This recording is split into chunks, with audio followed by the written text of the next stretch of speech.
CHAPTER 113. The Forge.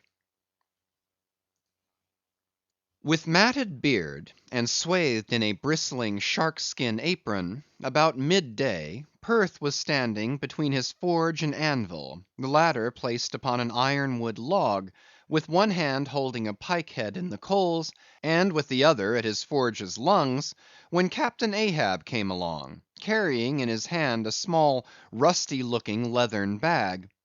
While yet a little distance from the forge, moody Ahab paused, till at last Perth, withdrawing his iron from the fire, began hammering it upon the anvil, the red mass sending off the sparks in thick hovering flights, some of which flew close to Ahab.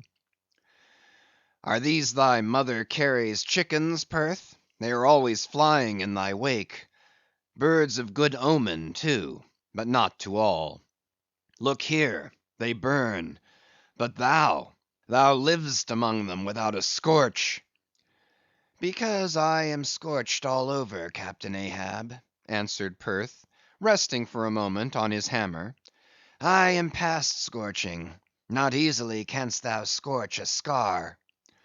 "Well, well, no more. Thy shrunk voice sounds too calmly, sanely woeful to me. In no paradise myself, I am impatient of all misery in others that is not mad. Thou shouldst go mad, blacksmith. Say, why dost thou not go mad? How canst thou endure without being mad? Do the heavens yet hate thee, that thou canst not go mad? What wert thou making there?" "Welding an old pike–head, sir. There were seams and dents in it." "And canst thou make it all smooth again, blacksmith, after such hard usage as it had?" "I think so, sir." "And I suppose thou canst smooth almost any seams and dents, never mind how hard the metal, blacksmith?" "Aye, sir, I think I can. All seams and dents but one." "Look ye here, then," cried Ahab, passionately advancing, and leaning with both hands on Perth's shoulders. "Look ye here, here. Can you smooth out a seam like this, blacksmith?" sweeping one hand across his ribbed brow. "If thou couldst, blacksmith, glad enough would I lay my head upon thy anvil, and feel thy heaviest hammer between my eyes. Answer, canst thou smooth this seam?" "Oh, that is the one, sir. Said I not all seams and dents but one?" "Aye, blacksmith, it is the one. Aye, man, it is unsmoothable. For though thou only seest it here in my flesh, it is worked down into the bone of my skull. That is all wrinkles. But away with child's play. No more gaffs and pikes to day. Look ye here," jingling the leathern bag, as if it were full of gold coins. "I, too, want a harpoon made. One that 1,000 yoke of fiends could not part, Perth. Something that will stick in a whale like his own fin bone. There's the stuff," flinging the pouch upon the anvil. "Look ye, blacksmith, these are the gathered nail stubs of the steel shoes of racing horses." "Horseshoe stubs, sir? Why, Captain Ahab, thou hast there then the best and stubbornest stuff we blacksmiths ever work." "I know it, old man. These stubs will weld together like glue from the melted bones of murderers. Quick, forge me the harpoon, and forge me first 12 rods for its shank. Then wind and twist and hammer these 12 together, like the yarns and strands of a tow line. Quick, I'll blow the fire." When at last the 12 rods were made, Ahab tried them one, by spiraling them with his own hand round a long, heavy iron bolt. "A flaw," rejecting the last one. "Work that over again, Perth." This done, Perth was about to begin welding the 12 into one, when Ahab stayed his hand, and said he would weld his own iron. As then with regular gasping hems he hammered on the anvil, Perth passing to him the glowing rods, one after the other, and the hard pressed forge shooting up its intense straight flame, the Parsee passed silently, and bowing over his head towards the fire, seemed invoking some curse or some blessing on the toil. But as Ahab looked up, he slid aside. "What's that bunch of lucifers dodging about there for?" muttered Stubb, looking on from the forecastle.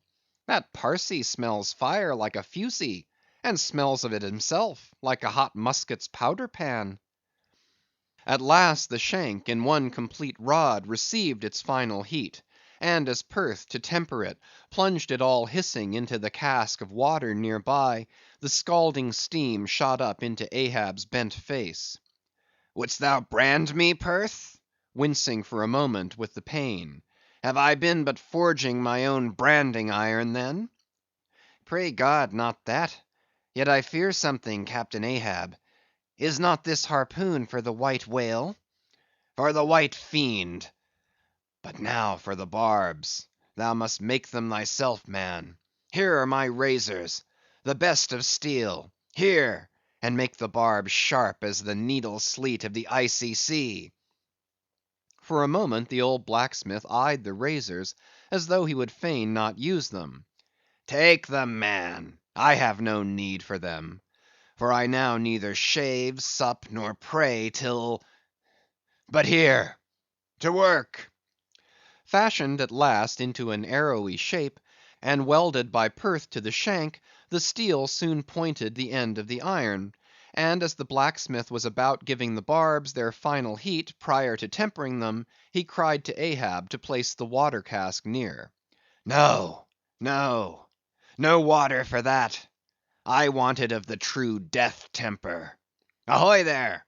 Tashtego, Queequeg, Daggoo! What say ye, pagans? Will you give me as much blood as will cover this barb?" holding it high up. A cluster of dark nods replied, yes. 3 punctures were made in the heathen flesh, and the white whale's barbs were then tempered. "Ego non baptizo te in nomine Patris, sed in nomine Diaboli!" deliriously howled Ahab, as the malignant iron scorchingly devoured the baptismal blood. Now, mustering the spare poles from below, and selecting one of hickory, with the bark still investing it, Ahab fitted the end to the socket of the iron. A coil of new tow line was then unwound, and some fathoms of it taken to the windlass, and stretched to a great tension. Pressing his foot upon it till the rope hummed like a harp string, then eagerly bending over it, and seeing no strandings, Ahab exclaimed, "Good! And now for the seizings." At one extremity the rope was unstranded, and the separate spread yarns were all braided and woven round the socket of the harpoon. The pole was then driven hard up into the socket. From the lower end, the rope was traced half way along the pole's length, and firmly secured so, with intertwistings of twine. This done, pole, iron, and rope, like the 3 Fates, remained inseparable, and Ahab moodily stalked away with the weapon. The sound of his ivory leg, and the sound of the hickory pole, both hollowly ringing along every plank. But ere he entered his cabin, light, unnatural, half bantering, yet most piteous sound was heard.